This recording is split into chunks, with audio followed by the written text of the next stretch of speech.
Which one is better for you? நெறைய பேர் வந்து சிஎஸ்ஆர் வந்து கிளையன்ட் சைட் ரெண்டரிங் வந்து ஃபர்ஸ்ட் வந்தது. ஸோ, அதனால வந்து அது வந்து ஓல்டா இருக்கும் அப்படின்ற மாரி நெனைக்கிறாங்க. அப்படிலாம் இல்ல.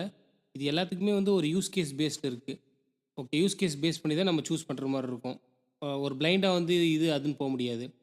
இப்போ ஃபார் எக்ஸாம்பிள் நீங்க சர்ச் இன்ஜின் ஆப்டிமைசேஷன் வந்து அதுதான் நம்மளுக்கு மெயின் கோலா இருக்கு அப்படின்ற பட்சத்தில, நம்ம மார்க்கெட்டிங் வெப்சைட் பண்றோம் அப்படின்ற பட்சத்தில எஸ்எஸ்ஜி இல்ல ஐஎஸ்ஆர். ஸோ, இதில நம்ம சூஸ் பண்ணலாம். ஓகே.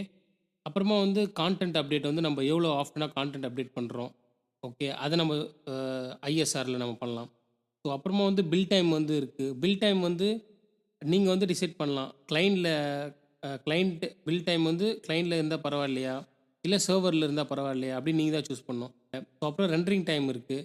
ஸோ இது எல்லாமே வந்து அஸ்யூம் பண்ணி தான் வந்து இது எல்லாமே வந்து நீங்க யோசிச்சு தான் வந்து உங்களுக்கு வந்து எது சூட் ஆகும் அப்படின்னு நீங்க சூஸ் பண்ணணும். இப்ப நம்ம 4 ரெண்டரிங் பேட்டர்ன் பார்த்துருக்கோம். நான் ஒன் செகண்ட் ரிமைண்ட் பண்றேன்.